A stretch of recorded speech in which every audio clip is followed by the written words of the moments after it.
Hello, magandang umaga, tanghali, hapon sa inyong lahat. Ako si Lerma Novales Sarmiento, ang writer at author ng aklat na to na pinamagatang Life in Three Parts. Ang layunin at misyon ng aklat na to ay para magbahagi ng salita ng Diyos sa buong mundo at para ipahayag sa buong mundo na ang Espiritu Santo na nasa ating katawan ay ang siyang totoong amang espiritual at Diyos Ama na nagsugo kay Jesus na siya ring nananahan noon sa katawan ni Jesus. Si Jesus ay Mesiya at bugtong na anak ng banal na Espiritu. Ang Espiritu Santo na lumukob kay Birheng Maria ay ang totoong amang espiritual at Diyos Ama na nagsugo kay Jesus na siyang nagbibigay ng buhay kay Jesus na siya ring isang espiritu na nagbibigay ng buhay sa ating mga tao na siyang dapat lang nating kilalanin na ating amang espiritual at Diyos Ama ng ating kaluluwa para maging kaisa tayo ni Jesus sa totoong iglesia ng Diyos at maging kapatid ni Jesus sa Espiritu. Dahil ang totoong Ama ni Jesus ay ang Espiritu Santo at para maging anak din tayo ng Diyos, kailangan nating sambahin, purihin, kilalanin at ibigin ng Espiritu Santo na siyang may gawa ng ating buhay. Dahil ang ating katawan ay templo ng Espiritu Santo at maliwanag na pinahayag ni Jesus na ang tao ay hindi nabubuhay dahil sinapay lamang. At sinabi ni Jesus na ating parangalan ang Diyos sa ating katawan. Si Jesus, ang kanyang misyon ay ibahagi sa mga tao na templo ng Espiritu Santo ang katawan ng tao. At ang Espiritu Santo na nasa katawan ni Jesus ay ang Alpha at Omega. Ay ang siyang simula at katapusan, ang siyang nagbibigay ng buhay sa ating mga tao, kung kaya ang buhay nating mga tao dito sa mundo ay may simula at katapusan. Darating ang panahon, babawiin ng Espiritu Santo ang kaluluwa sa ating katawan, kung kaya tayo mamamatay at lilisan dito sa mundo. At kung hindi natin sinamba, hindi natin kinilala at hindi natin inibig ang Espiritu Santo na nasa ating katawan, ang ating kaluluwa ay hindi makakapasok sa kaharian ng Diyos Ama. Dahil ang Espiritu Santo ay ang Diyos Ama na may pag-aari ng ating katawan at kaluluwa. Ay ang siyang nagbibigay ng buhay sa atin kung kaya tayo nabubuhay at umiiral dito sa mundo. At sa araw na to, ang topic ko ay Holy Spirit Fire, Leila de Lima, marumi at immoral na babae. Dito sa ating mundong ginagalawan, honestly, gusto kong ibahagi sa inyo na ang labanan ay hindi laban sa laman at dugo, kundi laban sa espiritong masasama na silang mga kampo ng kadiliman, na silang gumagawa ng kasamaan na lumalapastangan sa banal na espiritu. Sa banal na kasulatan, pinagbabawal ng Diyos ang pumatol ka sa hindi mo asawa. At si Leila de Lima, dahil nga siya ay isang public servant, ang kanyang mga ginagawa ay bukas na aklat sa mata ng Espiritu Santo dahil yung katawan ni Leila de Lima ay sagradong tahanan ng Espiritu Santo. At hindi kayang linlangin ni Leila de Lima ang Espiritu Santo na siyang Diyos na may pag-aari ng kanyang katawan at kaluluwa. Lahat ng ginagawa ni Leila de Lima ay alam ng Espiritu Santo. Kaya hindi pwedeng itanggi ni Leila de Lima ang katotohanan dahil ang Espiritu Santo ay ang espiritu rin ng katotohanan, ay ang siya ng espiritu ng hustisya. Alam ng Espiritu Santo kung sino yung kanyang mga tupa na sumusunod at nakikinig sa kanyang mga salita. Honestly, si Leila de Lima, ang kanyang buhay espiritual ay patay. Hindi niya kilala na ang Espiritu Santo ang may pag-aari ng kanyang katawan at kaluluwa, ay ang amang espiritual na nagsugo kay Jesus, na siyang nagbibigay ng buhay sa kanya. Bagkos itong si Leila de Lima, inidolo niya yung mga bulang propeta, ang mga pari, na siyang kanyang kinikilala na father. At sa banal na kasulatan, ipinagbabawal ng Diyos ang sumamba ka sa rebulto, santo-santon at Diyos-Diyosan. At sinabi rin ito ni Jesus, huwag niyong tatawagin ang sino mang tao dito sa lupa na siyang inyong ama, sapagkat iisa lang inyong ama at yun ay ang amang nasa langit. Kung babasahin niyo ang Biblia, ang sinasalungat ni Jesus nung siya ay narito sa ating mundo ay ang mga pari. Ang mga pari ang pinariringgan ni Jesus ng mga salita dahil yung mga ginagawa ng mga pari ay mga kaipokrituhan. Alam ni Jesus na ang mga pari ay nangahas mangaral ng salita ng Diyos pero hindi nila sinasamba at iniibig sa puso nila na ang Espiritu Santo na nanaan sa kanilang katawan ay ang Diyos na makapangyarihan na may pag-aari ng kanilang buhay. Bagkus itong mga pari, ang kanilang inidulo na kanilang Holy Father ay yung Papa nila sa Roma. Hindi nila sinamba ang Espiritu Santo sa puso nila na siyang Diyos na amang espiritual na may pag-aari ng kanilang buhay. Bagkus itong mga pari ay inidulo nila ang sarili nila na tawagin silang Father. At sinabi ni Jesus, nung siya'y nangangaral pa, nung siya'y narito sa ating mundo, na suriin niyo ang bawat espiritu sapagkat marami ang gagamit ng aking pangalan ngunit ang puso nila ay sa halimaw at marami silang ililigaw ng landas. Ang katotohanan sa kasaysayan ng ating bansa, dahil templo ng Espiritu Santo ang aking katawan at ang Espiritu Santo ang nagbibigay ng buhay sa akin at siya rin tumawag sa akin para gisingin ang puso at isipan ng mga tao, natanggapin ang katotohanan sa mga aral ni Jesus na templo ng Espiritu Santo ang ating katawan. At ang Espiritu Santo ay ang Diyos na makapangyarihan na hindi natin nakikita ng mata, ay ang siyang umiiral na siyang nagbibigay ng buhay sa ating mga tao kung kaya tayo nabubuhay at umiiral dito sa mundo. Ang Espiritu Santo, sa oras na umalis na yan sa ating katawan, kasama yung ating kaluluwa, mamamatay tayong mga tao. At ang ating katawan ay ibabaon lang yan sa lupa o susunugin. Dahil ang katawan na walang espiritu ay patay. At ang ating kaluluwa, babalik yan sa espiritu para humarap sa paghuhukom. At maliwanag na pinahayag ni Jesus na ang kasalanan na walang kapatawaran ay kapag nilapastangan mo ang Espiritu Santo.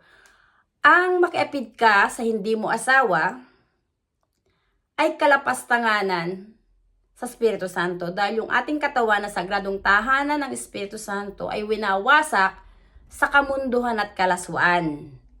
Si Leila de Lima ay isang immoral na babae, ipokritang babae, marumi ang kanyang kaluluwa dahil kinakalaban niya ang Espiritu Santo, na siyang Diyos na may pag-aari ng kanyang buhay.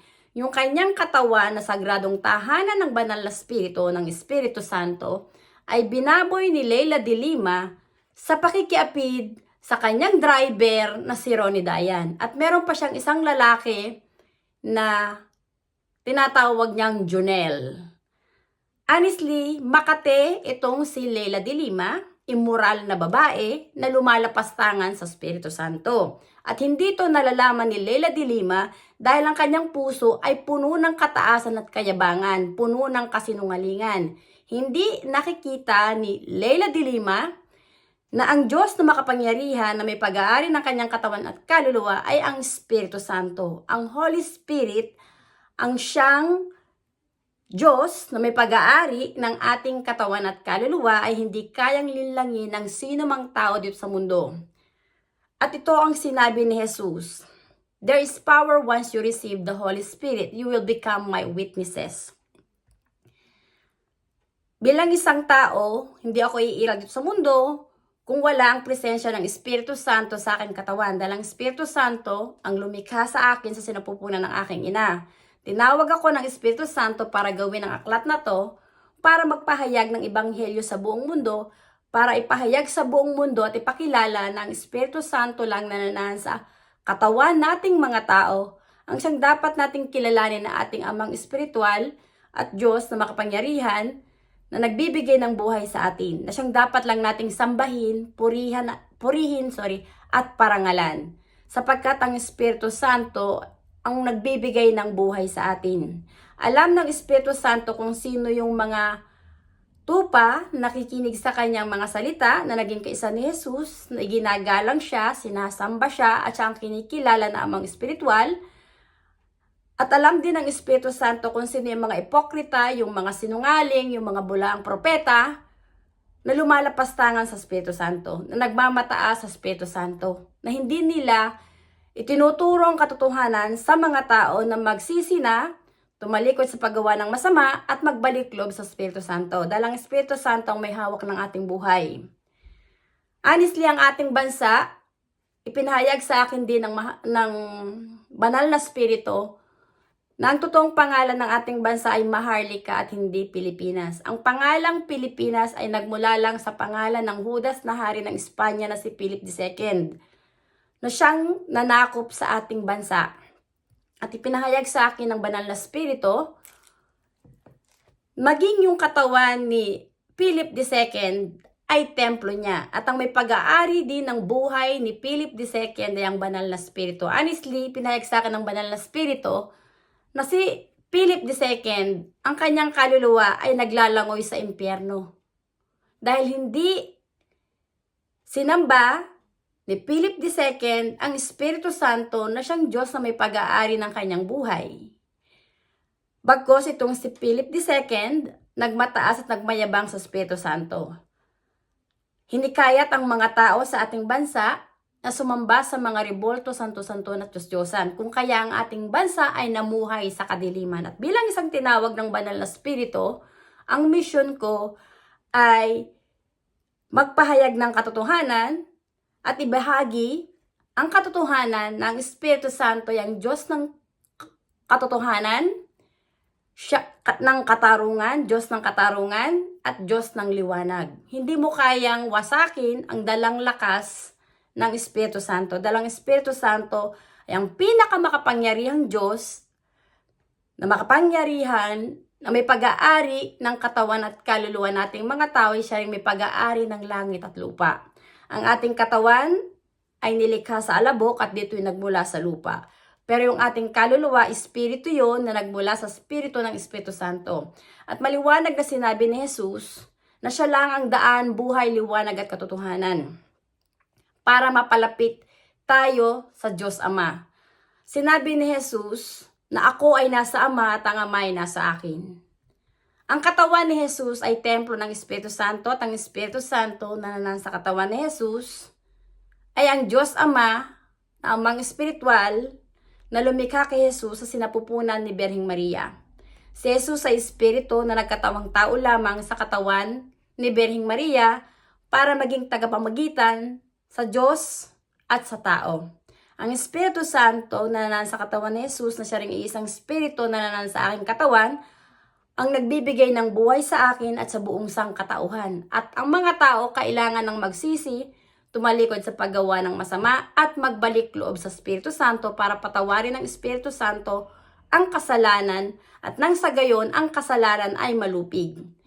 Honestly, si Leila de Lima, ipinahayag sa akin ng banal na spirito ay isang sinungaling, may puso ng sa demonyo na nagmamataas at nagmamayabang sa Espiritu Santo, na itong si Leila de Lima, yung sagradong tahanan ng Espiritu Santo ay binaboy niya sa kamunduhan at kalasuan.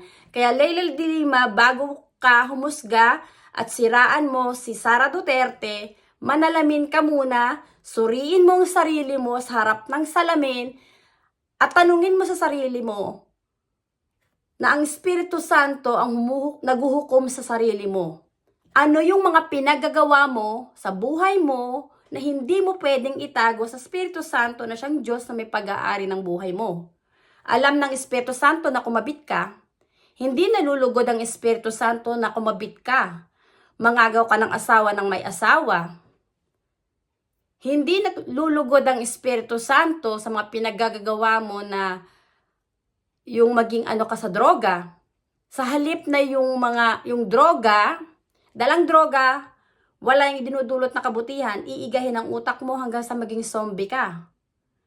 Pero kayong mga ulupong, Leila de Lima, kayong mga Dilawan, si Bongbong Marcos, nakisali na rin, nagsama-sama kayong mga ulupong, ang Quadcom, mga Judas kayong lahat sa paningin ng Espiritu Santo. At ang Espiritu Santo yung Diyos na makapangyarihan na may pag-aari rin ng buhay nyo. Hindi nyo kayang linlangin ang Espiritu Santo na siyang nagbibigay ng buhay sa ating mga tao. Tinawag ako ng Espiritu Santo para gawin ang aklat na to, para magpakilala tungkol sa Kanya, ipahayag sa buong mundo ng Espiritu Santo na nasa ating katawan, ay ang siyang Diyos na makapangyarihan na nagbibigay ng buhay sa ating mga tao, ay ang Diyos Ama na nagsugo kay Jesus. At si Jesus ay Mesiya. at bugtong na anak ng Espiritu Santo na siyang ipinahayag ko dito sa aklat na to. Honestly, yung politika patungkol sa ating bansa ay nasa sa din dito sa aklat na to. Naririto yung patungkol din sa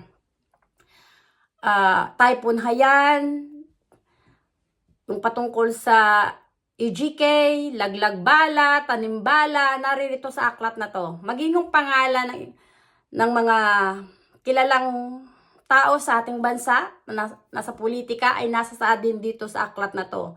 Naririto yung pangalan nila Juan Ponce Enrile, Fidel Valdez Ramos, Cory Aquino,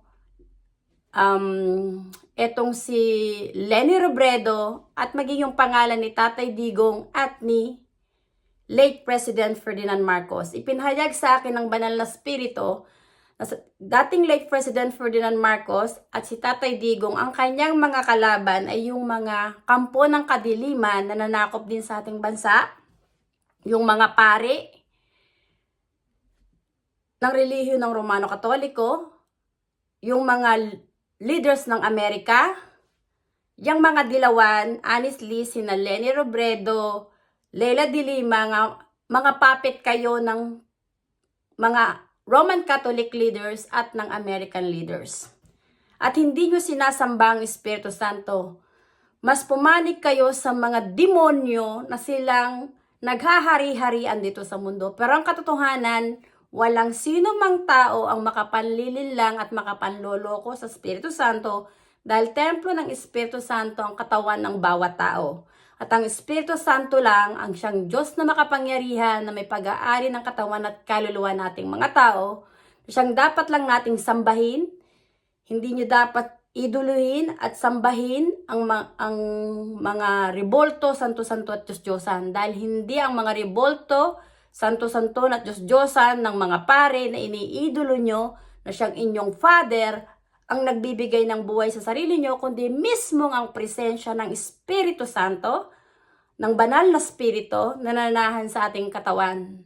Ang Espiritu Santo ay ang siyang nag-iisang Diyos at tamang espiritual na nagsugo kay Jesus ay siyang ipinahayag ko dito sa aklat na to. Walang sino mang tao ang nakahihigit sa Espiritu Santo. Kaya Leila de Lima, mag-repent ka ng puta kang makatikang babae ka. Hindi ka malinis na babae. Puta ka sa paningin ng Espiritu Santo. Makatikang babae. Immoral kang babae. Na winasak mo yung kanyang sagradong tahanan sa pakikiapid at pangangalo niya. Wala kang itatago sa Espiritu Santo na siyang Diyos na may pag-aari ng buhay mo. Talaga, sinasabi ko sa iyo, Leila de Lima. Sa oras na bawi ng Espiritu Santo ang kaluluwa sa katawan mo, patay kang puta ka. At sa kabilang buhay, kapag hinukuman ng Espiritu Santo ang kaluluwa mo dahil binaboy mo yung kanyang sagradong tahanan, yung templo ng Espiritu Santo sa kamunduan at kalaswaan, at ang puso mo ay nasa panig ng demonyo si Satanas, hindi ka patatawarin ng Espiritu Santo at ang kaluluwa mo hindi makakapasok sa langit.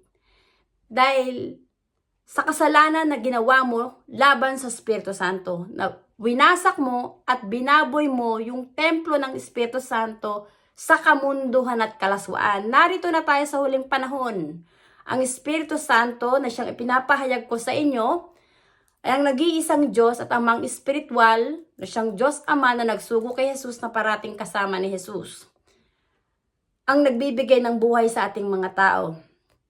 At ang Espiritu Santo ay narito sa ating mundo. Siya yung umiiral na nagbibigay ng buhay sa tao. At ang mga tao kailangan ng magsisi. Etong mga nagaganap na mga kalamidad sa ating mundo, yung mga lindol, baha, mga parusa na yan ng Espiritu Santo sa mga tao dahil maraming mga tao ang tumalikod sa Espiritu Santo at mas inibig nila ang kanilang sarili at ang pera. Maraming mga tao walang pagkapahalaga sa kaluluwa ng kanilang kapwa dahil maraming tao pera ang kanilang sinasamba at hindi ang Espiritu Santo na siyang Diyos na nagbibigay ng buhay sa sarili nila. Narito na tayo sa huling panahon. Honestly, ang Holy Spirit ang tumawag sa akin para gawin ang aklat na to. At sa totoo lang, may ginagawa pa akong isang aklat na pero hindi ko pa natatapos. Ang pamagat ng aklat na ginagawa ko ay The Land of Maharlika. Doon sa pangalawang libro na ginagawa ko, ipinahayag ko rin doon na ang Roman Catholic na dinala ni Ferdinand Magellan, yung relihiyong Romano-Katoliko na dinala ni Ferdinand Magellan ay kulto ng demonyong si Satanas.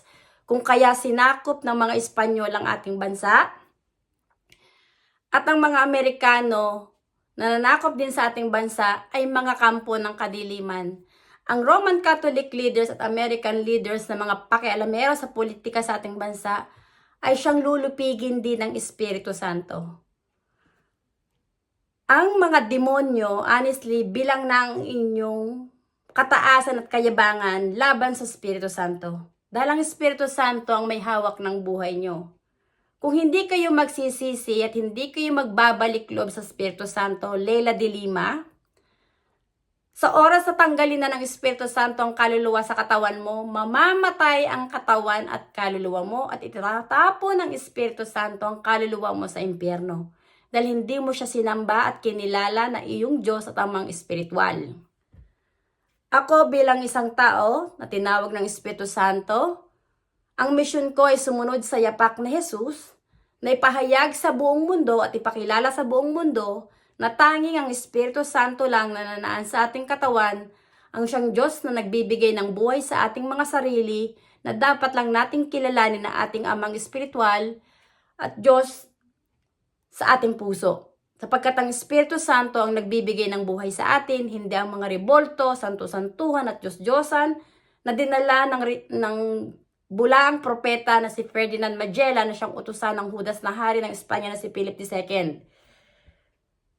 Honestly, ang pangalang Maharlika, muli yang ipapanganak. Buburahin nyo ang pangalang Pilipinas sapagkat ang totoong pangalan ng ating bansa ay Maharlika at ang ating bansa ang siyang lupang hinirang ng Espiritu Santo na siyang Diyos na may gawa ng langit at lupa.